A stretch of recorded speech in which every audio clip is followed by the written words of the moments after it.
사사기서 2장 6절에서 10절입니다. 사사기 2장 6절에서 10절을 읽겠습니다.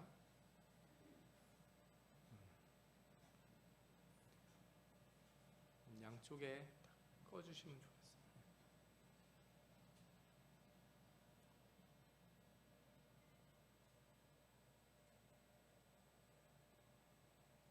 사사기서 2장 6절에서 10절입니다. 같이 읽겠습니다.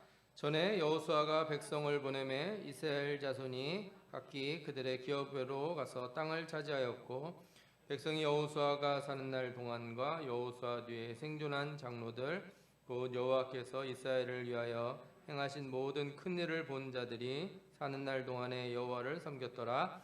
여호와의 종 눈의 아들 여호수아가 110세에 죽음에 무리가 그의 기업의 경내 에브라임 산지 가스산 북쪽 딥나 테레스에 장사하였고, 그 세대의 사람도 다 그 조상들에게로 돌아갔고, 그 후에 일어난 다른 세대는 여호와를 알지 못하며 여호와께서 이스라엘을 위하여 행하신 일도 알지 못하였더라. 아멘. 기도하겠습니다. 사랑이 많으신 하나님 감사합니다. 이 시간에도 하나님 말씀을 함께 나눌 때 성령이여 역사하셔서 귀한 말씀, 생명의 말씀 깨닫게 해주시고, 말씀의 깊은 뜻을 깨달아 아는 자들마다 나가 실천하여 열매를 맺게 하여 주옵소서. 예수님의 이름으로 기도합니다. 아멘. 사사기에는 이제 정복 전쟁이 끝나고 그 뒤의 일들, 사사들이 다스리는 이야기들이 나옵니다. 사사라고 하는 뜻은 재판관, 이렇게 판단하다, 이런 뜻을 가지고 있습니다. 그러니까 이 사람들은 뭐 대통령이나 왕과는 좀 달리 그때그때마다 하나님이 임명하셔서 백성들의 일을 관장하게 하는 그런 사람들이었다, 이렇게 생각하시면 됩니다. 사사기 1장에는 이 정복 전쟁의 마지막 부분이 나오는데 여호수아 뒤편과 거의 같은 이야기들이 나옵니다. 그래서 여러 지파들이 땅을 점령하는데 그 중에 이제 유다 지파가 예루살렘과 헤브론을 점령하는 내용이 나옵니다. 예루살렘은 유다 지파의 소속이기도 하면서 베냐민 지파의 땅이기도 해요.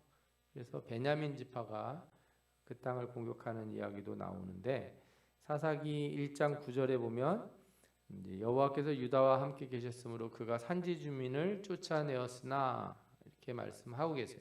그런데 골짜기 주민들은 철병거가 있으므로 그들을 쫓아내지 못하였으며, 이러한 말씀이 나와요. 그러니까 이제 다 못 쫓아냈다는 얘기죠. 이유는 있습니다. 철병거가 있다.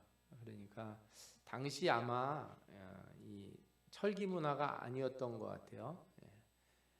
철기 문화라고 하는 것 전에는 이제 청동기 이런 걸 썼는데, 철은 재련하기가 쉽지 않아요. 그래서 철기 문화가 이렇게 융성하게 발달해서 힘을 크게 얻은 나라가 어디냐 그러면 로마가 돼요. 그러니까 이 시대는 뭐 사실은 칼을 가진 사람, 쇠로 된 칼을 가진 사람은 거의 없고, 나무나 작대기, 돌 뭐 이런 거를 많이 썼거든요. 그러니까 철병거가 있다고 그러니 얼마나 강력한 무기를 가졌겠습니까?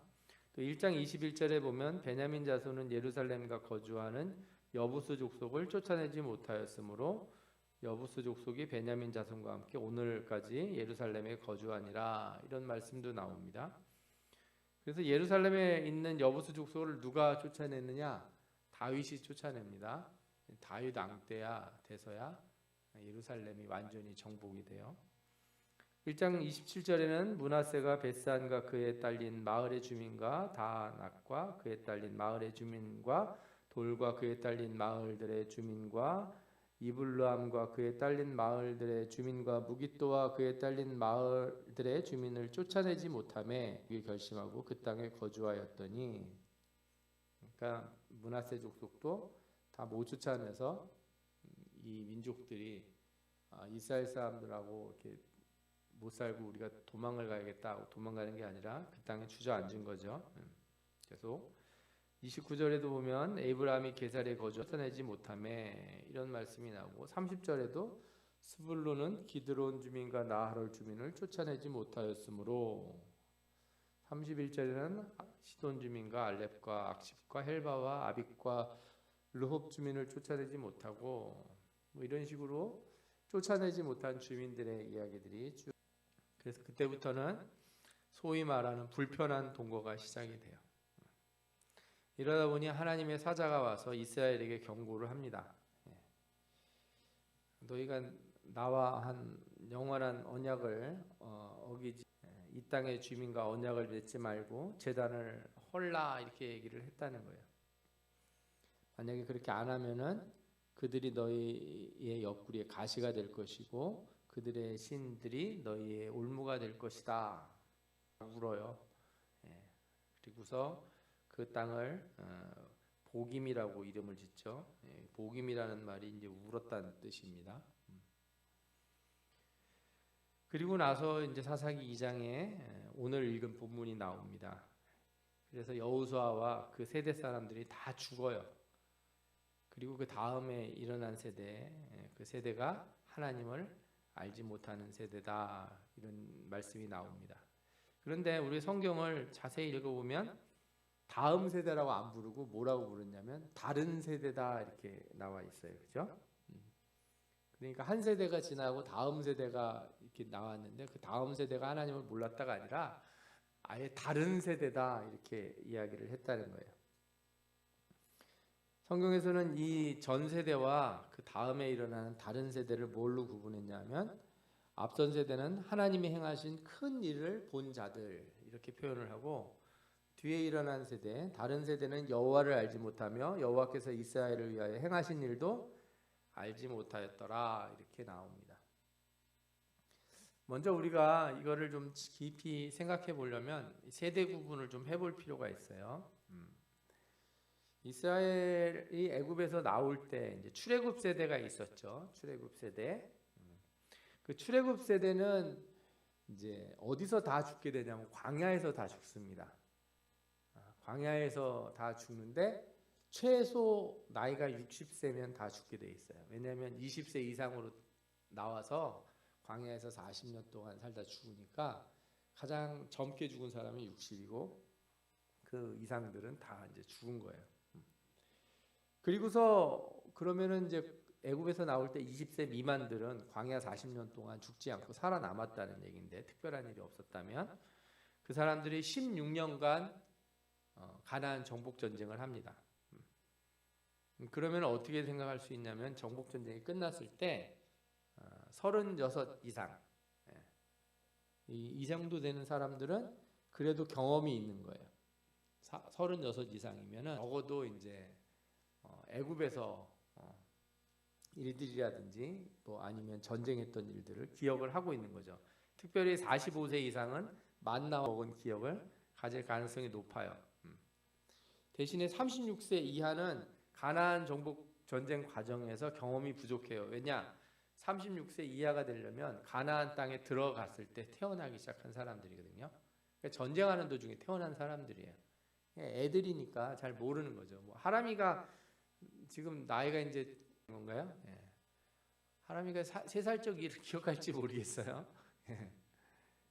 예를 들어서 6.25 전쟁 1950년에 터졌는데 50년에 태어난 분들이 6.25 전쟁을 기억한다는 게 말이 안 되잖아요. 아니 한 45년에 태어난 사람도 기억하기 어려워요. 왜? 뭐 5년 5살 때 경험한 전쟁을 뭐 얼마나 알겠습니까? 그러니까 이제 이스라엘 백성들을 이렇게 구분할 수 있는 거예요. 36세 이상과 36세 미만. 게다가 20세 미만은 완전히 기억이 없어요. 20세 미만은 어떤 사람들이냐? 뭐 전쟁도 경험이 없고 기억도 안 나고 광야에 살았다는 것도 기억이 안 나요. 그러니까 뭐 할아버지가 막 얘기하거나 그러면 뭐 증조 할아버지가 얘기하고 그러면은 언제적 얘기예요? 그러는 거죠.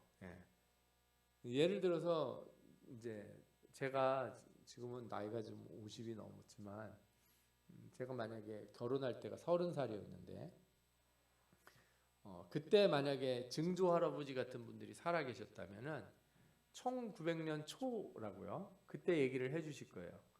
예를 들어서 일본 일제 강점기 있기 전 얘기. 예.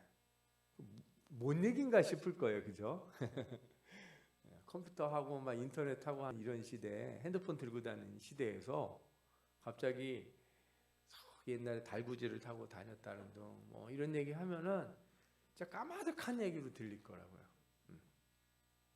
여러분들이 성경을 읽으면서 야, 어떻게 하나님이 하신 일을 금방 잊어먹을 수 있느냐 그러는데 금방 잊어먹습니다.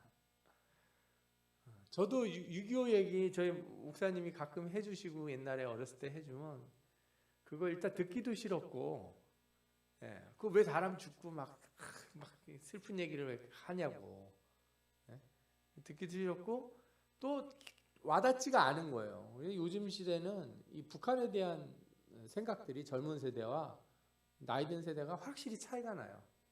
특히나 전쟁을 조금이라도 경험해봤던 아주 어렸을 때라도 전쟁의 경험이 있었거나 아니면 그 전쟁의 폐허 가운데서 태어나서 어렸을 때 아주 고생했던 분들은 아주 그냥 이 북한이나 뭐 이런 공산당 그러면 아주 치를 떨죠. 또 저희 어렸을 때만 해도 툭하면 공비들이 내려오지 않았어요. 근데 2000년대 넘어서 태어난 아이들은 그런 개념이 없어요.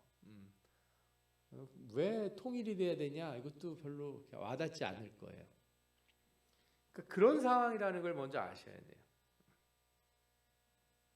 그래서 아무리 전 세대가 경험을 많이 하고 하나님이 도우심을 이게 실제로 봤다고 그래도 이 다음 세대가 이걸 공감할 가능성이 점점 줄어들게 돼 있습니다. 그렇다면 이런 생각을 해볼 수 있어요. 아, 우리 전 세대는 고생을 많이 했어. 예를 들어서 뭐 우리나라로 따지면 전쟁도 경험하고 뭐 그 전 세대는 그렇죠? 지금 거의 뭐 살아계신 분들이 많이 안 남아 있지만 일제 시대 경험도 하고, 그죠? 또 전쟁 끝난 다음에 얼마나 힘들었습니까? 예? 그 온갖 고생들하고, 예. 뭐 이런 과정들의 고난이 있었는데 요즘 애들은 그냥 배가 불러가지고 잘 먹고 잘 살기 하나도 모른다 그러는데 여러분들 꼭 그렇진 않아요. 모든 세대에는 다 똑같은 고난이 있습니다. 제가 회사에 들어간 뒤에 직장 생활할 때 회사 들어가서 한 2년 지난 다음에 그 어마어마한 IMF라는 게 터졌습니다. 기억나시는지 모르겠어요. 금모으기하고, 예. 뭐 난리도 아니었습니다. 회사가. 예. 수많은 사람들이 도산을 하고 막 집 대출 받아서 사고 그런 사람들은 다 막 집 내놔야 되고 뭐 나라가 한번 이렇게 되게 흔들린 적이 있어요. 그래서 직장에서 생활할 때 그때가 이제 97년 말이었는데, 그렇죠? 97년 말이죠. 98년도에 제가 알기로는 이제 IMF가 오고 그랬는데 98년도부터 회사에서 사람을 안 뽑았어요. 저희 때는 대학만 졸업하면 그래도 자기가 마음만 먹으면 웬만한 회사를 다 갈 수 있었는데 어느 날 갑자기 회사가 사람을 안 뽑아요. 그리고 나서 좀 한참 지나서 좀 사람을 뽑을 때쯤 됐는데 그 뒤에 또 몇 년 지나서 이제 10년 만이죠. 2017년에 리만 브라더스 사태라고 하는 금융위기가 뻥 터집니다. 모르는 분들은 안 하다 할지 모르지만 이걸 경험한 세대는 정말 죽을 맛이었어요. 왜? 저희가 직장 생활할 때 신입사원들이나 새로 들어오는 친구들, 그러면 이제 지금 나이로 따지면 30대나 40대 친구들은 정말 고생을 많이 한 거예요. 회사 들어가기가 너무 힘들고, 예. 그래서 이 앞선 세대랑 지금 세대랑은 이 회사 생활에 대한 태도가 달라요. 옛날 분들은 회사는 들어가서 정년퇴직할 때까지 쭉 다녀야 되는 거 이렇게 생각하는데 젊은 세대들은 안 그렇게 생각해요. 왜? 언제 잘릴지 모르고 언제 무슨 일이 생겨서 세상이 뒤집어질지 모르는데 그런 생각을 갖냐 이거죠. 무슨 얘기를 드리고 싶으냐 하면 고난이라고 하는 거는 모든 세대에게 다 있어요. 다 달라지는, 모양만 달라지는 거예요. 그러니까 그게 전쟁은 아니지 않냐 이런 얘기 하실 필요 없어요. 똑같은 거예요. 젊은 친구들한테는. 그러면 지금 세대는 어떨 것 같아요? 지금 대학 다니거나 졸업하는 세대 더 힘듭니다. 회사 들어가기 얼마나 힘든지. 뭐 공무원 시험 매달려 있는 사람이 수십만 명에서 뭐 100만 명 가까이 된다는 얘기도 있어요. 어른들은 뭐라고 불러요? 사람들이 꿈도 없고 용기도 없고 그냥 나가서 뭐라도 하면 다 되는데 안 한다고 그러는데 그거는 어른들이 생각할 때죠. 왜냐? 예전엔 그렇게 해도 그렇게 하면 뭐가 됐거든요. 근데 지금은 뭐 너무 그 격차들이 심해가지고 잘 없는 거예요. 예를 들어서 젊은 세대가 왜 아이들 안 낳냐? 옛날에는 20년 동안 일해서 모으면 아파트라도 살 수 있었는데 지금은 40년이라도 안 되고 40년이 뭡니까? 저 강남 반포 이런 데 있는 아파트들은요. 평생을 모아도 못 사요. 돈이 없는 사람들은. 직장 생활에서 뭐 아무리 자기가 삼성을 다니든 현대를 다니든 좋은 회사를 다녀도 그냥 일반 직장인으로는 안 돼요. 사장이나 돼야 어떻게 좀 해보겠죠. 쉽지 않은 일들이에요. 소수의 사람들만 그런 사다리를 올라타고 이렇게 위로 올라갈 수 있고 옛날보다 훨씬 많이 위로 올라갈 수 있는 계단들이 다 무너졌어요. 그래서 우리가 이 고난을 못 받아서 고난이 없어서 사람들이 뭐 하나님을 안 믿는다든지 다음 세대들이죠. 우리 후세대들이 신앙이 떨어졌다든지 이렇게 얘기하는 거는 제가 보기에는 좀 과한 생각이에요. 그렇지만 한 가지 확실한 건 있어요. 모든 세대에 고난이 있는데 우리 앞 세대는 그 고난 가운데서 하나님을 찾았어요. 예수를 믿었고 그걸 어떻게 할 수 있냐? 우리나라에 기독교가 부흥을 하고 교회들이 많이 늘어나고 수많은 사람들이 이렇게 예수를 믿고 그래서 교회들마다 가보면 나이 드신 분들이 훨씬 많아요. 요즘 사람들은 왜 고난이 있는데도 기도를 안 할까요? 왜 하나님을 안 찾을까? 이게 차이점이죠. 다른 면에서 다른 세대가 나오는 게 아니고 어려움을 겪긴 겪는데 그 반응하는 방식이 달라서 그래요. 저희들과 다른 거죠. 우리 앞선 세대들과 달리 반응을 하기 때문에 이 사람들이 다른 세대라는 거예요. 이 다른 세대들은 어떻게 반응했는가? 성경에 나오는 이 다른 세대들은 하나님을 찾지 않고 그 가나안 땅에 살고 있는 사람들, 그 사람들이 믿는 신을 따라가고 그들이 하는 방법들을 따라갔다는 거예요. 그러면 요즘 시대로 적용해서 얘기해 보면 이런 거죠. 요즘 젊은이들은 왜 하나님 앞에 와서 기도하고 예배를 드리고 이렇게 부르짖고 뭐 기도원이라도 가고 이렇게 안 하는가? 무슨 방법을 찾는가? 세상의 방법을 찾아다닌다는 거예요. 세상 사람들이 하는 방법. 그래서 저는 우리 아들이 그냥 뭐 하는 얘기지만 어느 날 저한테 비트코인 얘기를 하더라고요. 여러분들이 들어보셨는데 깜짝 놀랐어요. 솔직히 말해서. 뭐 그런 말을 들어볼 수는 있겠는데 이런 거 해야지 되지 않냐고 돈 벌으려면. 그리고 깜짝 놀랐습니다. 이게 우리 시대의 특징이구나. 젊은 친구들이 달라요. 저는 그걸 뭐 나쁘다 악하다고 이런 표현을 쓰는 게 아니에요. 그건 죄다 이런 표현을 쓰는 게 아니고 생각하는 확실히 차이가 나요. 그러나 제가 이 목사로서 우리가 또 신앙인으로서 우리 다음 세대들한테 가르쳐줘야 될 수 있는 한 가지는 뭐냐면 그 방법이 무엇이 되든지 간에 그 근간에 하나님에 대한 참된 믿음이 없이는 아무것도 이룰 수 없다는 거거든요. 우리가 예전에 우리 앞선 세대들이 뭔가를 이루었을 때 그게 방법이 좋아서가 아니라는 걸 아셔야 돼요. 방법이 좋아서 참 우리가 노력을 많이 해서 아니면 뭔가 기막힌 아이디어를 내서 그렇게 생각하면 안 되고 하나님의 도우심이 있었고 또 크리스천들이 그 하나님만을 의지하고 기도했기 때문이라는 거예요. 어떤 분들은 무슨 소리냐 예수 안 믿는 사람들도 부자 되고 그랬는데 이 나라와 민족이 부강하고 그러는 데는 신자들의 기도라는 거를 여러분들이 그렇게 과소평가하시면 안 돼요. 이 나라에 그죠? 단 1%가 예수를 믿어도 나라를 변화시킬 수 있는 힘이 있는 겁니다. 우리가 소돔과 고모라에 의인 10명이 있어도 안 망한다는 얘기를 알고 있지 않습니까? 하물며 한국에 1000만이나 되는 성도들이 있었던 적이 있는데, 뭐 숫자로는 그러는데 뭐 실제로 얼마인지 모르지만 그래도 500만, 뭐 600만, 700만 될 거 아니에요? 10%가 넘어요. 이 10%가 넘는 사람들이 기도를 하는데 나라가 복을 안 받는다는 거는 하나님을 무시하는 거죠. 그거는 그런 믿음도 없이 기도했다는 건 말이 안 돼요. 여러분들의 기도는 내가 복을 받고 안 받고를 떠나서 이 사회가, 이 나라가 변화되는데 큰 역사가 일어나는 거예요. 단지 요즘 세대는 그걸 받아들이지 않는다는 거죠. 왜 하나님은 안 섬기고 자꾸 세상 방법만 쫓아가려고 할까? 저는 이게 우리가 읽었던 본문에 그 답들이 나온다고 생각을 합니다. 앞선 세대가 전쟁을 통해서 가나안 원주민들을 다 몰아내야 되는데 안 그러고 이렇게 붙들고 있는 거예요. 남겨놨어요. 남기고 싶어서 남긴 건 아니죠. 싸움에서 완전히 몰아낼 수 없었으니까.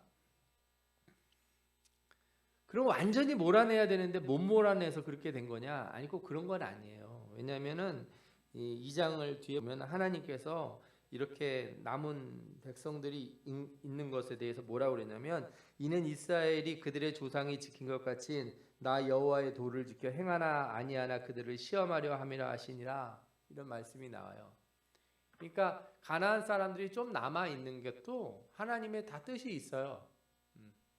그거를 못 몰아냈다고 해서 문제고, 몰아냈으면 해결됐다 이렇게 말할 수도 없어요.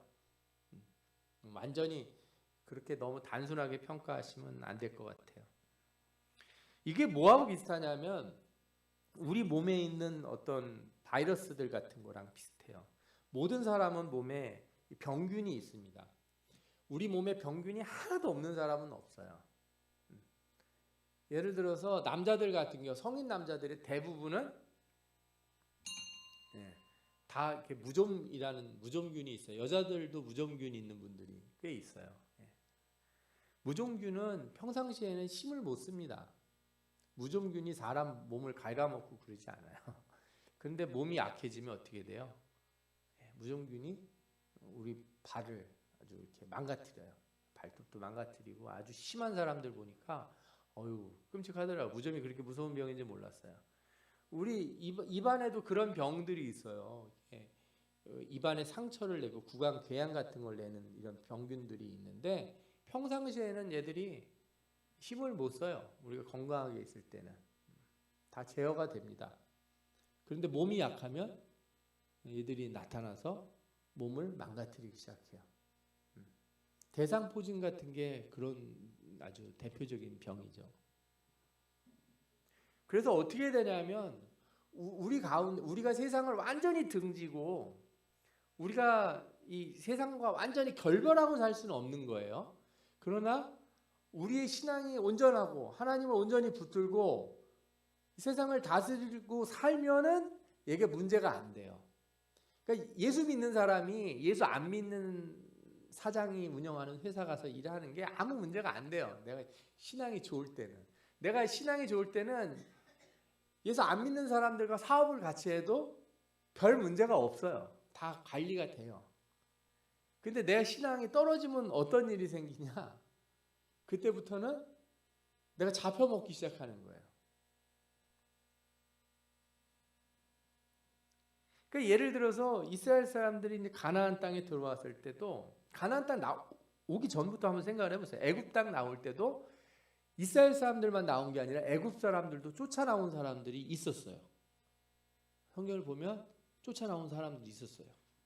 그리고 가나안 정복 전쟁할 때도 가나안 사람들 중에 항복하고 이스라엘 사람들 편에 서서 거기 섞인 사람들이 있어요. 예를 들자면 라합이 대표적으로 그런 사람이고, 기브온 족속이 그런 사람이에요. 그리고 모세오경을 보면 종이라든지 종으로 삼은 사람이든 이방인이든 이스라엘 민족에게 이렇게 합류하려고 하는 사람들이 있으면 그 법도를 지키면 다 이렇게 받아들여지게 돼 있어요. 그냥 무조건 다 이렇게 배척하는 게 아니에요. 이방인을 다 쫓아내지 않아요. 그런데 문제는 뭐냐면 이렇게 신앙이 온전한 상태에서 있을 때는 흡수를 할 수가 있는데 신앙이 떨어지면 어떻게 된다고요? 잡아먹히는 거예요. 끌려가는 거예요. 저는 여기서 중요한 것을 하나 생각해 봤어요. 신앙에서 애매한 균형 같은 건 없다는 거예요. 그러니까 내가 예수 믿으면서 세상적인 것 뭐 하나를 이렇게 가지고 있는데 뭐 내 삶에서 여러 가지 일들이 있는데 잘 균형을 맞추고 내가 예수도 믿고 저 세상 일도 하고 이렇게 살면 되겠다. 이럴 수 있다 없다? 없다. 잠재적인 문제는 반드시 표면 위로 드러나게 돼 있어요. 계속 덮어둘 수가 없어요. 이런 문제도 생각해 볼 수 있을 것 같아요. 예를 들어 신자와 비신자가 결혼할 수 있습니다. 저는 결혼 반대하지 않아요. 뭐 신자와 비신자가 사랑해서 서로 뭐 죽고 못 살겠다는데 그거 안 된다고 반대하고 싶은 마음 없어요. 그런데 이건 가르쳐 주고 싶어요. 그 상태가 영원히 지속될 수는 없다. 둘 다 신앙인이 되든지 둘 다 비신자가 되든지 결판이 난다. 신앙의 균형이란 없다. 그런 균형이라는 건 없는 거예요. 신자와 비신자가 균형을 이루면서 여기 살 수는 없어요.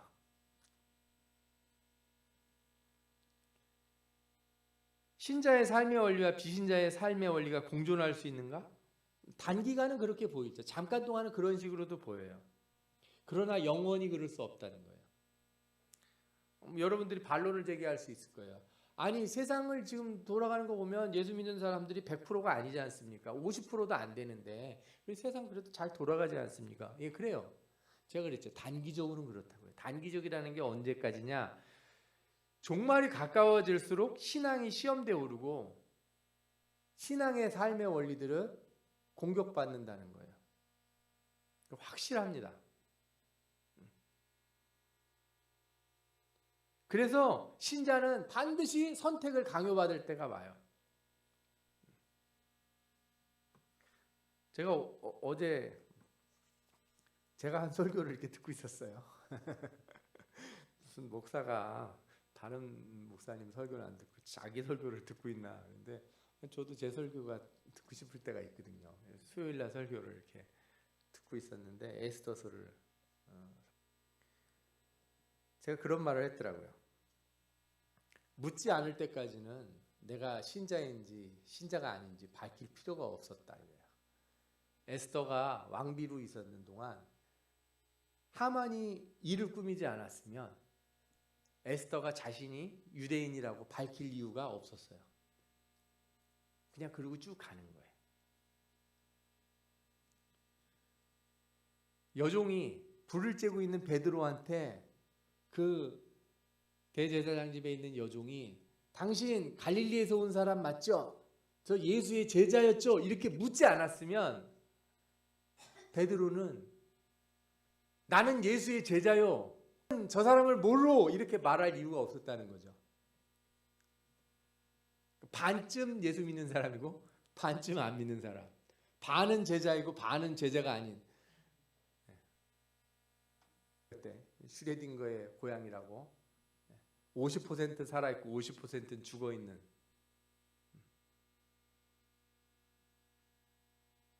여러분들 신자는 그 상태를 유지할 수 없습니다.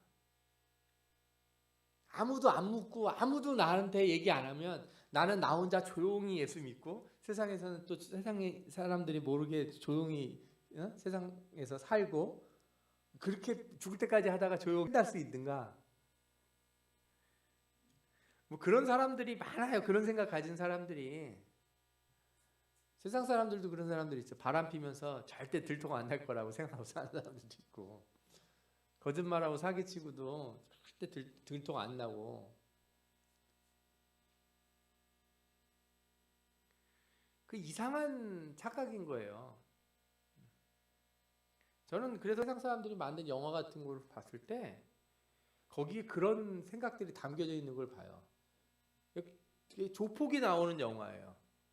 근데 자기는 족보기를 하면서 가정은 행복하게 잘 꾸리고 애들은 학교 다니고 이러고 살고 싶은 그런 생활을 그려내요. 그 말이 안 되는 생활이에요. 그게 불가능한 거라고요. 마귀도 항상 우리 마음에 있는 그 하나뿐인 자리를 차지하려고 그러고 성령도 그 자리를 얻으려고 그러지. 성령과 마귀가 야 반반씩 나눠서 딱 갖자. 반은 네 거, 반은 내 거. 너가 하고 목금토 이런 내가 하고 이렇게 안 한다는 거예요. 균형이라는 없는 거예요. 균형이라는 게. 그 이룰 수 없는 균형을 얻으려고 하는 사람들마다 다 실패했어요.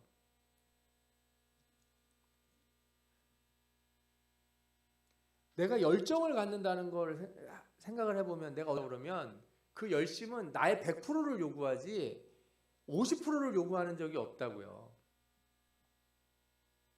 그 사업하는 사람이 어떤 사람이 사업에 성공하겠습니까? 자기 열정에 100%를 쏟아붓는 사람이죠.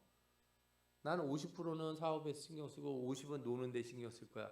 그 사람은 거기까지가 한계예요.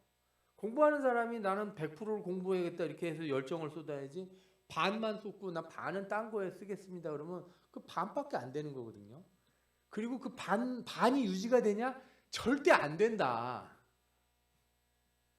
못한다 그거는. 한쪽이 한쪽을 먹으려고 하지 그 불균형을 유지할 수 그런 형태 있을 수 없는 거예요. 그래서 예수를 믿든지 안 믿든지 성령의 기름을 받든지 아니든지예요. 신앙은 올라가든지 내려가든지지 평지가 없습니다. 유지가 없어요. 그래서 어제보다 오늘 내 신앙이 더 좋아지든지 말든지지 작년이랑 올해랑 비슷비슷해요. 뭐 지난주랑 이번주랑 비슷비슷해요. 그 사람은 어떤 사람이에요? 좀 떨어지고 있는 거라고요. 떨어지고 있는 거.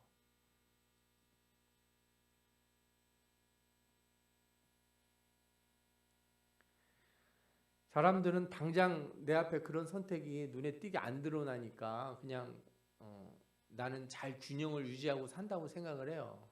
아니다 이거예요.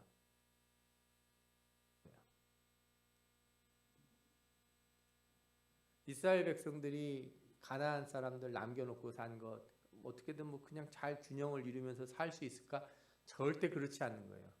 신앙으로 율법 하나님의 말씀 안으로 그들을 다 포함하든가 그래서 그들이 자신들이 다 버리고 온전히 하나님의 백성이 되게 하든가 아니면 어떻게 되는 거예요? 자신들이 거기에 빨려 들어가든가 그것밖에 없다는 걸 알았어야 돼요. 그래서 성경에서 남겨두지 말라고 그러잖아요. 여지를 남겨두지 못하게 합니다. 하나님이. 우상을 섬기는데 다 없애버리고 진멸하라고 그래요. 왜 그러겠어요? 그게 균형을 이룰 수 없기 때문에 우리가. 그래서 아예 하지 말라는 거예요. 아예 하지 말아라 이거예요. 나쁜 일도 조금 하면서 예수도 믿고 이렇게 살 수 있다고 생각하는 착각을 버리시기를 축원합니다. 두 번째로 앞선 세대가 어떤 일을 했냐? 자신들은 하나님의 그 놀라운 역사에 경험을 했어요. 그런데 이 뒷세대들은 그 경험에 동참이 안 됐어요. 그러면 어떻게 해야 돼요? 뭐 이렇게 얘기를 많이 해줘야 되나요? 옛날에 무슨 일이 있었다. 근데 이게 안 됩니다. 어렵습니다. 앞세대의 경험에 후세대를 동참시키는 거는 역사 전체를 봐도 인류 역사를 통틀어 봐도 잘 안 되는 일이에요. 그래서 예전 메소포타미아 이런 그 점토판 같은 거 보면은 다 그런 얘기가 나오는데 요즘 젊은 것들은 예의가 없다. 어른들을 존중을 안 한다. 다 그런 말들이 다 있다는 거예요. 요즘 젊은이들은 윗사람들 어른들 하는 얘기를 잘 안 듣는다 하는 거는 요즘 나온 말이 아니고 언제 나온 말이라고요? 처음부터 나온 말이에요. 가인과 아벨. 가인 보고 아담이 뭐라고 그러겠어요? 너는 왜 이렇게 아빠 말 안 듣냐? 인류 최초부터 나온 얘기가 그 얘기예요. 모든 역사를 통틀어서 또 후세대는 앞세대를 뭐라고 불러요? 다 꼰대라고 불러요. 세상은 달라졌는데 그거는 안 바뀌는 사실이에요. 그러면 경험을 공유한다는 건 뭐냐? 경험을 공유한다는 건 과거 일을 막 무용담처럼 늘어놓는 게 아닙니다. 하나님이 전에 이런 일을 하셨으니까 이거 딸딸딸딸 외워라 이런 게 아니에요. 그 너무 표면적인 얘기예요. 우리가 경험을 공유하기 위해서는 우리가 경험한 하나님의 일, 우리에게 나타난 하나님의 역사적인 원리를 찾아서 그 원리를 가르쳐 줘야 돼요. 그냥 있었던 일을 말해주면 안 돼요. 예를 들어서 제가 하나 말씀을 드릴게요. 이스라엘 사람들이 광야에서 만나와 메추라기를 먹었던 사실이 있어요. 그래서 자녀들한테 얘기를 해요. 만나와 메추라기를 먹었다. 우리 초막 텐트 치고 살았다. 그러니까 초막절에 텐트 치는 이유가 있다. 우리가 광야에서 살 때 텐트 치고 살았기 때문에 그렇다. 또 아랫 세대가 안 받아들이는 이유는 다시 만나 먹을 일이 오지 않기 때문에 그렇습니다. 기도한다고 만나가 내리는 건 아니에요. 만나는 그때 내린 거지 지금은 안 내려요. 중요한 건 뭐예요? 그 만나가 내릴 때 있었던 원리예요. 신앙의 원리. 하나님의 뜻. 그건 안 변해요. 그건 안 변한다고요. 만나는 더 이상 내리지 않지만 지금 우리가 기도한다고 하나님 만나를 내려주시는 거 아니에요. 근데 만나가 아닌데 다른 것이 와요. 우리가 뭘 따라 할 때 그 만나가 내릴 때 그 원리가 있어요. 신앙의 원리. 하나님의 원리가 있다고요. 그걸 우리가 할 때 하나님이 지금 역사하시는 거예요. 그러니까 가르쳐 주려면 그걸 가르쳐 줘야 돼요. 제가 간증을 별로 좋아하지는 않습니다. 왜 그런지 아세요? 간증하시는 분이 원리를 몰라요. 그 대표적으로 이런 거예요. 음식 잘하는 집 막 맛집이에요. 막 사람들이 막 줄을 서서 먹어요. 그 주인한테 물어보니까 주인이 어떻게 해서 이렇게 가게가 잘 되냐? 자기가 몰라요. 음식을 내가 맛있게 한다는 거예요. 뭘 어떻게 맛있게 하냐? 비밀 소스가 있다는 거예요. 자기는 뭘 더 넣기 때문에. 근데 많은 경우 분석해 보잖아요. 그럼 그게 실제하고 다릅니다.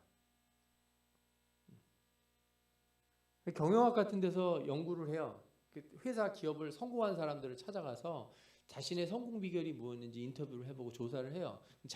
그 사람들이 이제 사장들이 나는 이렇게 해서 성공했다 그러는데 연구를 해보면 그 사장이 한 얘기가 별로 맞지가 않아요.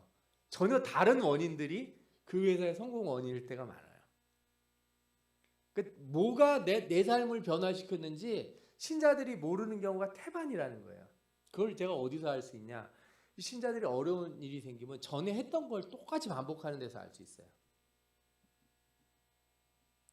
그래서 전에 작정 기도에서 문제가 해결된 사람은 또 작정 기도하고, 전에 금식 기도에서 성공한 사람은 금식 기도하고, 전에 헌금에서 성공한 사람은 전에 헌금에서 성공하는 거예요. 그렇게 생각을 하는 거죠. 그런데 알고 보면 작정 기도를 한 게 중요한 게 아니고 작정 기도할 때 내 마음이 그때가 더 중요한 거예요. 어떤 자세로 기도했느냐. 내가 그때 헌금을 한 게 중요한 게 아니고 내가 그때 무슨 자세로 헌금을 했느냐. 그게 더 중요한 거예요. 그걸 가르쳐 줘야 되는 거예요. 기도해라. 그 얘기 누가 못합니까? 내가 그 기도할 때 어떤 자세로 기도했는데, 내 믿음이 어떤 상태였는지, 신앙의 원리가 뭐였는지, 나는 어떻게 순종을 했는지, 그 깊은 내면을 찾아봐야 돼요. 그래서 여러분들이 축복받았을 때 해야 될 일이 뭔지 아십니까? 평안할 때 해야 될 일이, 내가 이렇게 평안하고 복된 삶을 사는 그 근본이 무엇인지를 찾아야 돼요. 반추 안 하시면 안 돼요. 되씹어 봐야 돼요. 그냥 하나님이 복 주셨으니까 누리고 살아야 된다고 생각하지 마시고 그걸 자녀들에게 나눠주시고 다음 세대에게 내 복의 근원이 무엇인지를 잘 생각해 봐야 돼요. 그냥 피상적으로 생각하시면 안 돼요. 나 기도 많이 해서 뭐 해서 그래서 우리나라에서 맨날 뭐 록펠러라든지 이런 사람들 얘기하면서 11조를 들여서 성공했다, 뭘 해서 성공했다, 성공한다. 그 너무 피상적인 얘기예요. 사람들에 있는 그 마음이나 그들이 하나님을 향한 자세가 더 중요하지, 하나님이 그냥 그 형식적인 무엇을 했다고 항상 복을 준다고 생각하세요? 그러면 평생 11조 드린 사람 중에 복 못 받은 사람은 어떡하라고요?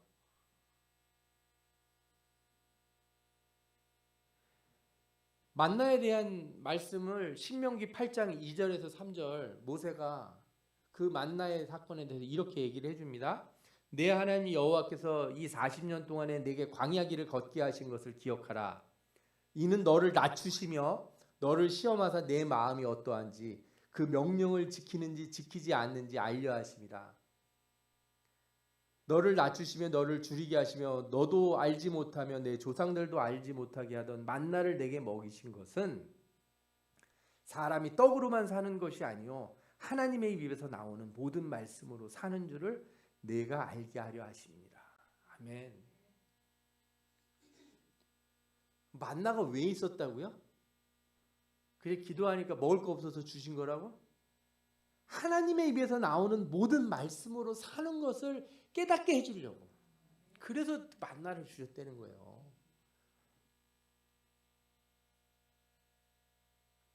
그러니까 착각을 하면 안 돼요. 내가 이렇게 하나님이 뭐 복을 주셨다. 우리가 이렇게 하니까 뭔 일이 생겼다. 단순히 경험을 공유하는 것은 경험에 참여하게 하는 게 아니에요.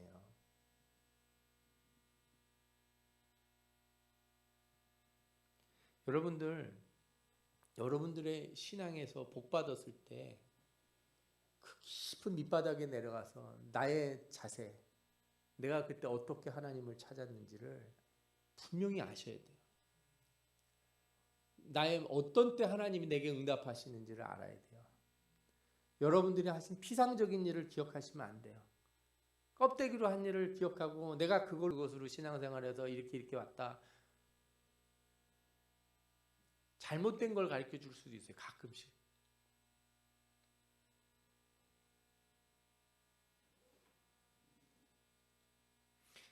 앞선 세대가 이 두 가지 완전한 균형을 이룰 수 있다는 착각, 그리고 하나님의 행하신 일에 대한 피상적 이런 것으로만 다음 세대에 전해줬더니 다음 세대는 자신들의 삶과 동떨어진 얘기로 받아들였어요. 안 맞는다는 거예요. 나도 그렇게 했는데 안 되던데요. 나한테는 그렇게 적용이 안 되는 것 같은데요. 그러면 어떻게 받아들이는가? 기복신앙처럼 받아들여요. 하나님을 어떻게 받아들여요? 그냥 이렇게 엎드려서 기도하고 애쓰고 막 달라고 그러면 해결해 주시는 분으로 받아들인다니까요. 그러면 똑같아지는 거예요. 내가 하나님 앞에 애를 쓰나 어떤 사람이 자기가 절에 가서 기도를 해서 뭐 복을 받았다고 나는 무당을 찾아갔더니 뭐 앞날을 얘기해 주더라 그러면 그 뭐가 다를 바 있겠어요. 그렇게 되면. 진짜 살아계신 하나님을 만난 게 그런 거냐 이거예요.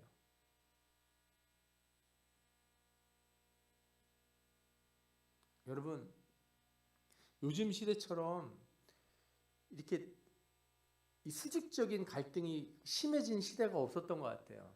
우리가 한동안은 이렇게 수평적인 갈등이라고 그러죠. 좌우의 갈등. 우리 생각에 좌우의 갈등으로 나라가 어렵고 힘들었어요. 근데 요즘은 좌우 갈등이 문제가 아니에요. 위아래 갈등이 더 많아요.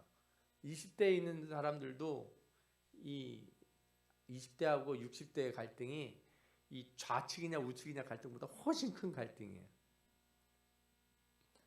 앞선 세대들이 요즘 세대 고생 안 해서 그렇다고 그러는데 제가 앞서 말씀드린 것처럼 고난의 내용이 다를 뿐이지 힘든 거는 매 한 가지예요. 요즘 학생들 대학 가는 거 저희 때보다 훨씬 더 힘들고 직장 들어가는 거 더 힘들어요. 아무리 어려워도 우리 때는 애 낳고 다 살았어. 그래도 여러분들이 직장만 하시는 것보다 지금 20대가 직장만 하는 게 훨씬 어려워요. 그러면 여러분들이 뭘 가르쳐 주시겠습니까? 내가 했던 일? 내가 이렇게 했더니 복 받았던 일? 여러분들이 가르쳐 주셔야 될 것은 여러분들이 그 고난 가운데서 내가 왜 예수 그리스도를 믿고 구원을 갈망했는가요? 내가 어떤 자세로 신앙을 임했는가? 문제를 해결되고 안 하고 되고 그거는 다음 얘기예요. 다음 얘기. 나는 왜 하나님 말씀에 순종하기로 했는가? 그게 무엇이었는가? 복 받으려고 내가 순종하기 시작했다 이렇게 얘기하기 시작하면 답이 또 안 나오죠. 여러분들의 신앙의 근본을 찾아서 구원에 대한 내 삶의 본질이 나는 세상에서의 축복보다 하나님 나라의 복을 더 갈망했다는 거예요. 그게 진정한 복인 걸 알았다. 그리고 그걸 붙들고 살다 보니 하나님이 다른 것도 주셨다. 그게 고난을 이기게 하는 거고 세상을 이기게 하는 힘 아니겠습니까?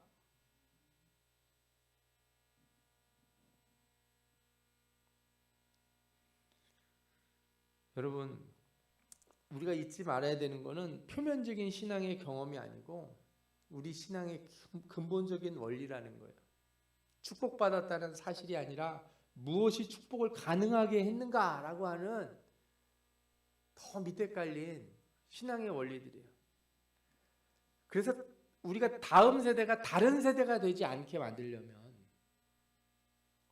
나는 예수 믿고 복을 받았는데 나는 예수 믿고 구원받는데 우리 자녀들이나 우리 다음 세대들이 그 자리로 오지 못하는 일이 생기지 않도록 만들려면 우리가 그걸 깨닫고 전해줘야 돼요. 그걸 전해줘야 돼요. 옛날에는 교회 안 나가면 밥도 안 주고 때렸다. 그러니까 요즘은 안 나간다 이렇게 얘기하지 말고 어떻게 하라고요? 내가 예수 그리스도를 믿고 하나님의 나라를 갈망하게 된 깊은 소원, 그것을 공유하게 된다면 우리의 다음 세대들도 우리와 같이 신앙의 온전한 자리에 설 줄 믿습니다. 우리에게 할 일이 많이 남아 있습니다. 우리 앞선 세대, 저는 저희 목사님한테도 여러 번 부탁을 드리는데 우리나라에 그런 성령의 뜨거운 불의 역사가 다시 있을 수 있을까? 요즘같이 목사들이 은혜 못 받고 이렇게 힘이 없는 시대가 있는가? 예전에는 진짜 그죠? 신학교도 가면 저녁마다 기도하고 그랬대는데 자 그런 사람 신학교 가도 그렇게 찾아보기가 어려워요. 기도원에 얼마나 시설이 좋은데 사람이 없어요.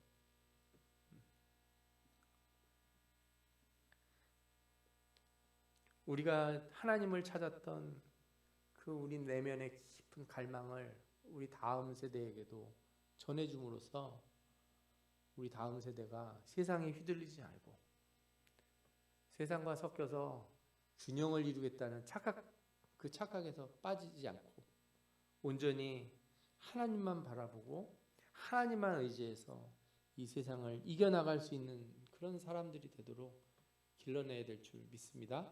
여러분들에게 이런 놀라운 은혜가 임할 축원합니다. 기도하겠습니다.